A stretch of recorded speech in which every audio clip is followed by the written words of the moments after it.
Here are the crypto top headlines covered in this video. Ripple breaks ground in Japan. SBI Group to use XRPL for supply chain solutions. Next, Patrick McHenry accuses Gary Gensler of misleading U.S. lawmakers over Ether.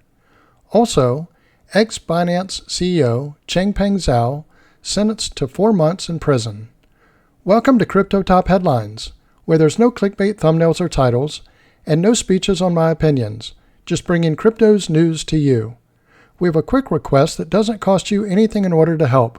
Help us grow this channel to 1,000 subscribers by September, which would be our channel's 1-year anniversary.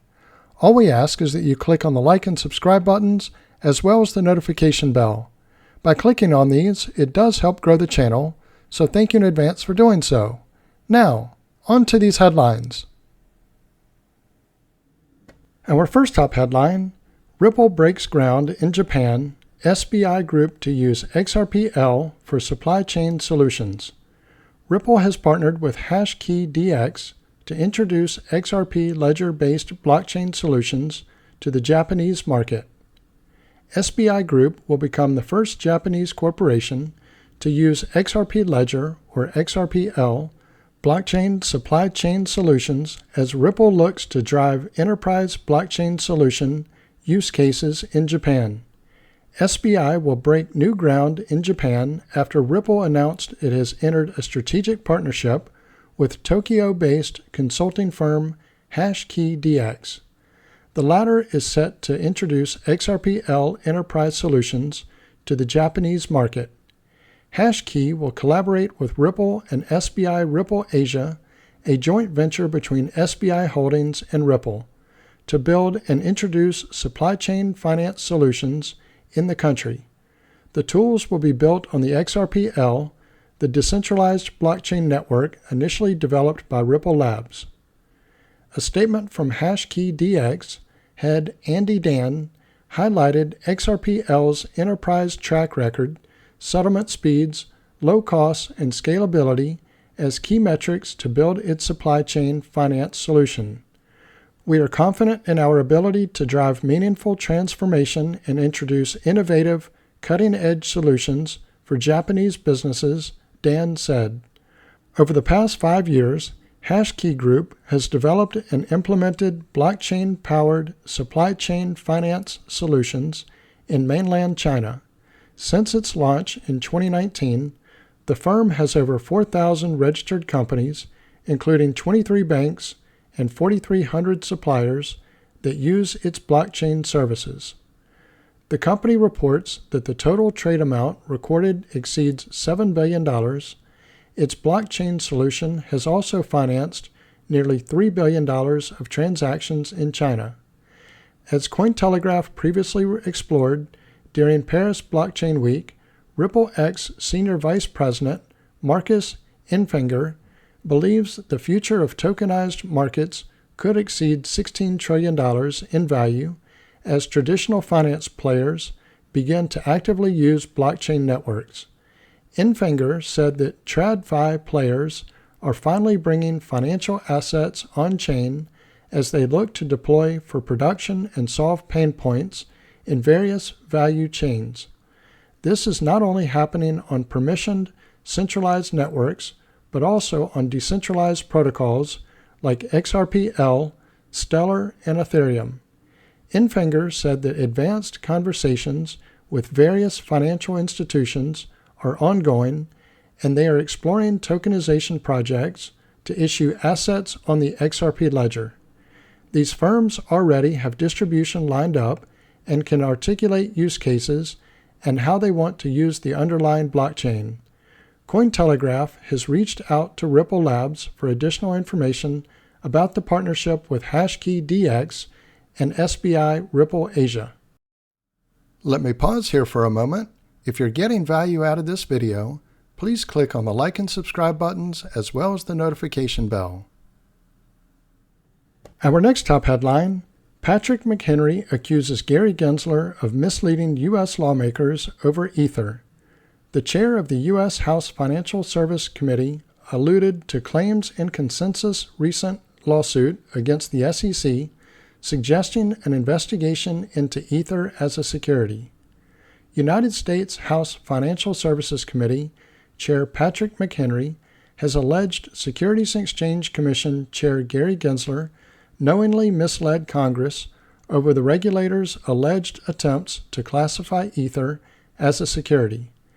In an April 30th X post, Representative McHenry claimed that Gensler intentionally misled lawmakers in testimony before the committee.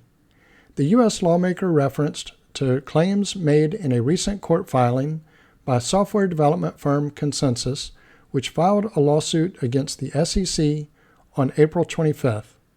Patrick McHenry tweeted, "New court filings indicate that at SEC.gov, Chair Gary Gensler knowingly misled Congress when pressed on the classification of ETH at a financial committee hearing to conduct oversight of his agency."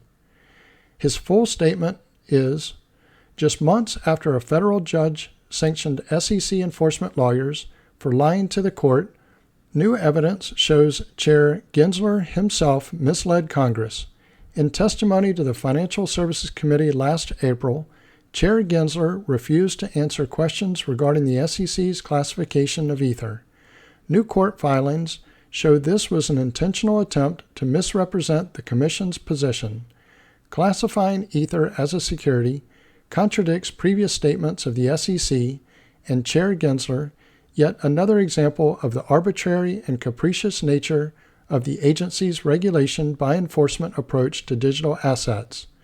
This episode underscores the urgency of Congress passing the bipartisan FIT for the 21st Century Act to provide a clear regulatory framework and robust consumer protections for digital asset markets. Committee Republicans will continue to hold Gary Gensler's SEC accountable for its regulatory overreach that is stifling innovation, leaving American consumers unprotected, and risking our national security. Signed, Chairman Patrick McHenry. Consensus' initial complaint in the U.S. District Court for the Northern District of Texas highlighted public inconsistencies in the SEC's approach to digital assets as securities, specifically Ether. Unredacted sections of the filing appeared on the court docket on April 29th, suggesting that the SEC launched an investigation into ETH as security in March 2023. Gensler appeared before the House Financial Services Committee in April 2023, pivoting or ducking direct questions from McHenry on whether Ether fell under the SEC's or the Commodity Futures Trading Commission's, or CFTC, purview. The timing of his testimony suggested that the SEC may have already considered Ether a security. Clearly, an asset cannot be both a commodity and a security, said McHenry in the committee hearing. I'm asking you, sitting in your chair now, is Ether a commodity or a security? If the SEC is pursuing a path that could put it at odds with the CFTC over Ether, it could have ramifications for approving or denying spot Ether exchange-traded funds on U.S. exchanges.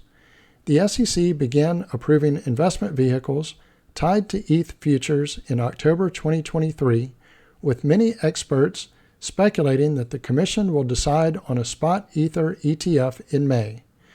McHenry used the opportunity to urge lawmakers to support the passage of the Financial Innovation and Technology for the 21st Century Act, or FIT-21, to establish clear rules of the road between the CFTC and SEC. The legislation moved out of committee in July 2023 and is set for a full floor vote in the House of Representatives. Our next top headline: Ex-Binance CEO Changpeng Zhao sentenced to 4 months in prison. Changpeng Zhao, also known as CZ, pleaded guilty in November to violating U.S. money laundering laws and had been free to travel in the United States on a $175 million bond. A federal judge has sentenced former Binance CEO Changpeng CZ Zhao to 4 months in prison for violating U.S. money laundering laws. In an April 30th hearing in U.S. District Court for the Western District of Washington, Judge Richard Jones sentenced Zhao to 4 months in prison. Prosecutors had recommended the former Binance CEO serve 3 years for his failure to maintain an effective anti-money laundering, or AML, program while at the crypto exchange, to which he pleaded guilty in November. CZ's lawyers requested he be given probation. According to reports from the courtroom, Judge Jones said there was no evidence Zhao was ever informed of specific illegal activities at Binance, pushing back against prosecutors' request to enhance the sentence from 18 months to 3 years. In final arguments, attorneys for the government suggested that CZ's approach at Binance had been to ask for forgiveness rather than permission, and he shouldn't be allowed to profit from his actions. Incarceration is necessary to reflect the seriousness of the offense, said Kevin Mosley for the prosecution, later adding, a probationary sentence here will incentivize others to break the law and to do it in the largest scale possible. Attorneys for Zhao referenced information in documents presented to the court but sealed to the public as a compelling factor for the judge to consider at sentencing.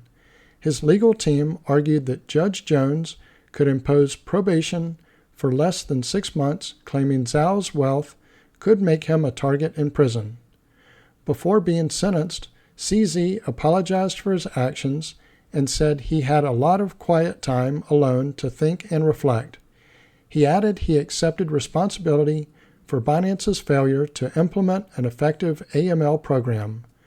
Following Judge Jones's decision, Zhao said he would present himself at a date to be determined to report to prison. The hearing had initially been pushed back from February, having it follow sentencing for former FTX CEO Sam Bankman-Fried, who was found guilty of 7 felony charges in November. A judge sentenced Bankman-Fried to 25 years in prison, but his lawyers have filed a notice of appeal for both the conviction and sentence.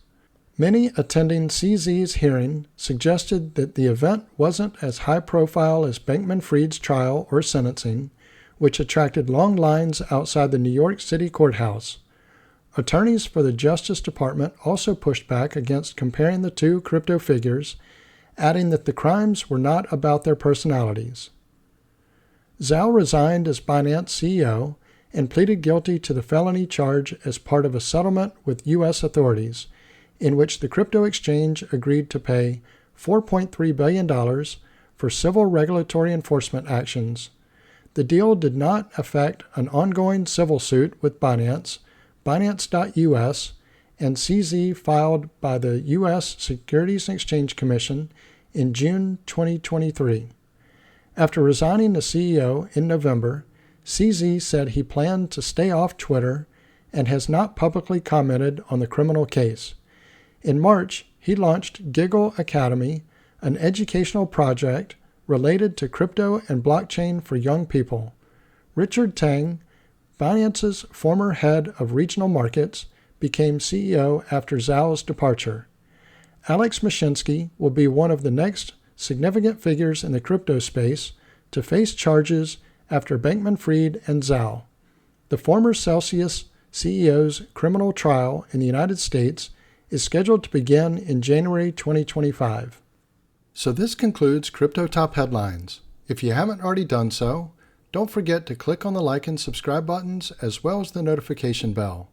Also, leave your thoughts in the comments and share this video with your friends and family.